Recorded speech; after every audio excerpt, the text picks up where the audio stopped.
নমস্কার সবাইকে। টাইম দীপ্তার গো ফ্রম এমএমসিএইচ। আজকে একটা ছোটো টপিক দেখে নেব, কিন্তু খুব দরকার বলে আমি করলাম। দ্যাট ইজ টিউমার যে দুটো টাইপের হয়, বিনাইন আর ম্যালিগন্যান্ট, সেইটা নিয়ে বলবো। এবার টিউমার মানে আমরা বুঝে গেছি যে ক্যান্সার পড়ার ক্ষেত্রে আমরা প্রথম থেকে অনেকবার টিউমার ওয়ার্ডটা ইউজ করছি। কোনো জায়গায় অনেকবার সেল ডিভিশন হলো, তার জন্য যে বাল্জ আউট করলো, যে জিনিসটা দেখলাম, দ্যাট ইজ টিউমার। ভালো কথা, কিন্তু সব টিউমারই কি ক্যান্সারে কনভার্ট হয় বা সব টিউমারই কি ডেঞ্জারাস? সেটা কিন্তু নয়। অনেক আছে বিনাইন টিউমার, অনেক আছে ম্যালিগন্যান্ট। বিনাইন মানে হচ্ছে যার যে কোনো ক্ষতি করে না, যেটার কোনো কিছু যার থেকে ভয় নেই, দ্যাট ইজ বিনাইন। অনেক সময় বাল্জ আউট হয়ে যায় এক্সেসিভ গ্রোথ ফ্যাক্টরের জন্য, কিন্তু সেটা আমাদের জন্য প্রবলেমেটিক বা ক্যান্সার তৈরি করে না, সেটাই বিনাইন। আর ম্যালিগন্যান্ট মানে যেটা আমাদের বডিতে স্প্রেড করে, এবং যেটাই আমরা ক্যান্সারের মেন ক্যারেক্টারিস্টিক কিন্তু এই ম্যালিগন্যান্টই দেখতে পেয়েছি। এবারে এই ক্যারেক্টারিস্টিকগুলো আমি একটা ছক করে দিয়েছি, হ্যাঁ না করে আমরা বুঝে নেবো এদের পার্থক্যটা। যেমন প্রথম একটা কথা হচ্ছে এনক্যাপসুলেশন, এটা দিয়ে আমরা ডিফারেন্সিয়েট করবো। এই বিনাইনগুলো আমরা বলছি যে ওটা ডেঞ্জারাস নয়। কেন ডেঞ্জারাস নয়? বিকজ এই যে বিনাইন টিউমারের ক্ষেত্রে এই এক জায়গায় অনেক সেল ডিভাইড করলো, এই এতগুলো সেল ধরলাম আমি, এর বাইরের যে সেল মেমব্রেনের বাইরে যেটা, ধরো একটা এপিথেলিয়াম যদি সাপোজ ভাবি, তো সেলের নিচে কি বেসমেন্ট মেমব্রেন থেকে একটা গাইডলাইন, সেরকমভাবে বিনাইন যে টিউমারটা যেটা হয়, এটা ক্যাপসুলেটেড থাকে।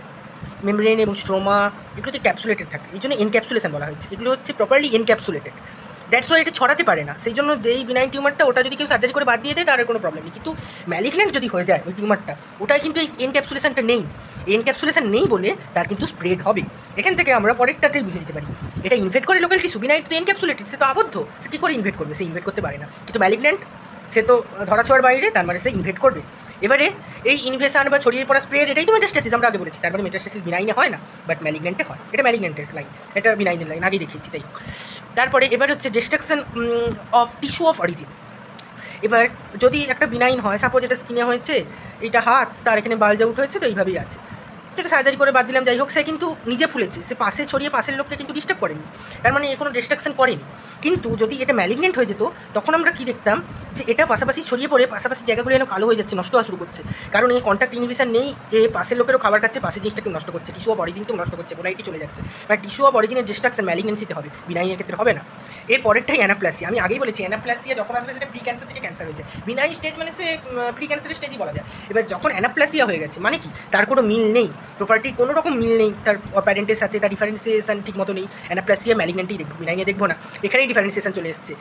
ডিফারেন্সিয়েশন অবশ্যই ওয়েল হবে যে বিনাইন হবে, কারণ তার অ্যানাপ্লেসিয়া নেই। তার যদি অ্যানাপ্লেসিয়া হয়ে যায়, তার মানে ডিফারেন্সিয়েশন নেই, খুব পোর ডিফারেন্সিয়েশন হয়তো দেখবো, বা নেই হয়তো। এবার প্লিওমরফিজম, দেখা যায় না সাধারণত বিনাইনে, কারণ আমি যেমন বললাম এক জায়গায় বাল্জ আউট করেছে, তো আমি স্কিনের বাল্জ আউট, সেটা আমার স্কিন টিস্যুই মনে হবে। কিন্তু যদি এটা প্লিওমরফিজম দেখায়, তবে সেটা ডিসপ্লাসিয়া স্টেজ পার করেছে, তারপরে সেটা যদি অ্যানাপ্লেসিয়া দেখিয়ে দিয়ে, মানে ক্যান্সার। তো প্লিওমরফিজম ক্যান্সার স্টেজ আমরা দেখি। মাইটোটিক রেট দুজনের ক্ষেত্রেই বেশি হবে, তবে এর ক্ষেত্রে এক্সেসিভলি বেশি, এর ক্ষেত্রে তুলনায় একটু কম আমি বলতে পারি, এর সাপেক্ষে কিন্তু বেশি হবে। সে টিউমার হয়েছে মানে তো বেশি হবে। গ্রোথ রেটও সেম কথা, বিনাইনে একটু কম হবে, এদের ক্ষেত্রে এক্সেসিভলি হাই হবে, এক্সপোনেনশিয়ালি। এবার এনসি রেশিও ক্যান্সার ধরার ক্ষেত্রে 1:1 যদি এনসি রেশিও, মানে একটা সেল, তার এই সেলের ভেতরে তার 1:1, মানে এক ভাগ যদি, মানে যদি আমি এটাকে 100 ধরি, তো 50% হচ্ছে নিউক্লিয়াস আর 50% সাইটোপ্লাজম, 50:50, 1:1। কিন্তু যদি এটা 1:4 বা 1:6 থাকে, that's benign, no problem. Contact inhibition আগেই এত কিছু বললাম, তার মানে বোঝাই যাচ্ছে যে কন্ট্যাক্ট ইনহিবিশন আমার মেটাস্টেসিসের ক্ষেত্রে নেই, আর মানে ম্যালিগন্যান্সির ক্ষেত্রে নেই। আর বিনাইনের ক্ষেত্রে অবশ্যই কন্ট্যাক্ট ইনহিবিশন আছে, সে এনক্যাপসুলেটেড আছে। তো এই জিনিসগুলো, আর এইটুকুই আজকের, এটা খুব শর্ট টপিক, এটা বলার ছিল, তাই বলে দিলাম।